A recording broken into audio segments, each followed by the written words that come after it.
हाँ प्यारे बच्चों आज हम आपको बताएंगे जीन रूप और दृश्य रूप। जीन रूप मतलब जीनोटाइप और दृश्य रूप फिनोटाइप। तो जीन रूप क्या होता है और दृश्य रूप जिसको हम फिनोटाइप बोलते हैं, ये क्या होता है? कक्षा 12 जीव विज्ञान का ये है। तो आप लोग पूरा वीडियो देखिए, सीधे आपके मस्तिष्क में हम ये बात डाल देंगे। तो पहले हम जीन रूप में चलते हैं। जीन रूप किसी लक्षण कि जीनी अभिव्यक्त का अर्थ होता है जैसे प्रकट होना। जैसे कोई बच्चा होता है, अब भ्रूण होता है, तो शुरुआत में जब दो युग्मक मिलते हैं तो वो युग्मनज यानी जाइगोट बनता है। तो उसमें जो चीज़ जीन में है तो वो हमको दिखाई नहीं पड़ती है। तो जो किसी लक्षण की जीनी जो अभिव्यक्त होती है यानी प्रकट होता है, उसकी जो है जीन रूप, और उसी को हम जीनोटाइप बोलते हैं। जैसे कोई पौधा होता है, अब कोई पौधा है, अब पौधे के आपने बीज को मिट्टी में दबा दिया, जैसे मान लिया गेहूँ है। अब गेहूँ का हम बीज देखेंगे तो हमको गेहूँ का दाना ही नज़र पड़ेगा, और उसको बोने पर फिर पूरा पौधा निकलेगा, बालियाँ निकलेंगी, फिर हमको वो दिखेगा कि ये पौधा कैसा है। तो उसके जीन के अंदर ये सब कुछ है, यानी उसमें सब कोड है उस दाने में, तो वो हमको दिख नहीं रहा, वो हो गया हमारा जीनोटाइप। और जो हमको बाद में जब उगा तो हमको दिखा कैसा है, हरा है, इसमें बालियाँ हैं, दाने हैं, निकलते हैं, लंबा है, छोटा है, ये सब इसी को यानी दृश्य रूप यानी फिनोटाइप बोलते हैं। लेकिन जीनोटाइप में हमने आपको बताया कि किसी लक्षण की जीनी अभिव्यक्त मतलब प्रकट होना की जीन तथा या उसी को यानी जीन रूप या जीनोटाइप कहते हैं।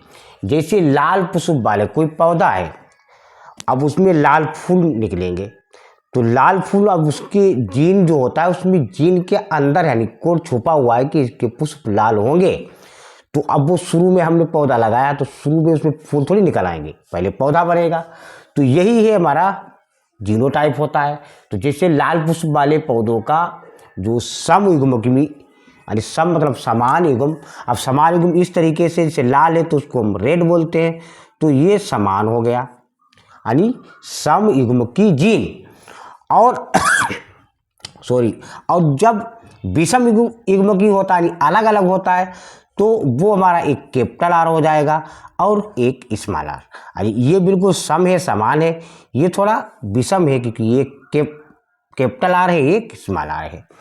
तो ये या लंबा पौधा ले लिया, अब लंबे पौधे को जैसे टाल बोलते हैं लंबा, तो जो समयुग्म होगा लंबा वाला तो वो कैपिटल टी हो जाएगा, और जो बौना होगा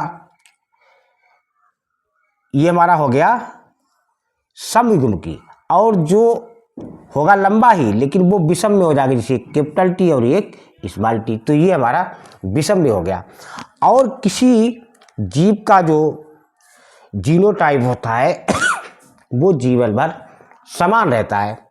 किस समान रहता है? जैसे कोई बच्चा होता है, अब उस बच्चे को देखने पर उसका आकार थोड़ा कुछ और होता है, तो अब उसको हम देख रहे हैं यह फिनोटाइप है, और थोड़ा बड़ा होगा तो कुछ आकार बदल जाएगा और दिखेगा, और जब 60-70 साल का पूरा बूढ़ा हो जाता है तो उसका दृश्य रूप जो है वो दिखने में कुछ और दिखता है। तो लेकिन जीनोटाइप, अब जैसे बच्चा तो बढ़ता है, अब ऐसा नहीं है कि अब हाथ में 5 उंगलियां हैं तो बढ़ेगा तो 6 हो जाएंगी, 7 हो जाएंगी, 8 हो जाएंगी, या हाथ 3 हो जाएंगे, पैर 3 हो जाएंगे, ऐसा नहीं हुआ क्योंकि ये जीन से है। तो इसमें जीन में कोड था, उंगलियां वगैरह बनी, हाथ बने, पैर बने। तो जो किसी जीव का जीनोटाइप होता है वो जीवन भर समान रहता है। अब आ गया फिनोटाइप। अब फिनोटाइप में क्या होता है? फिनोटाइप में अब ये दृश्य रूप है, हमने आपको बता दिया, जो दिखने में जो हमको दिखे, जैसे पौधा होता है छोटा, लंबा, बड़ा, सब हमको दिखता है। तो अब दृश्य रूप इसको हम फिनोटाइप भी बोलते हैं।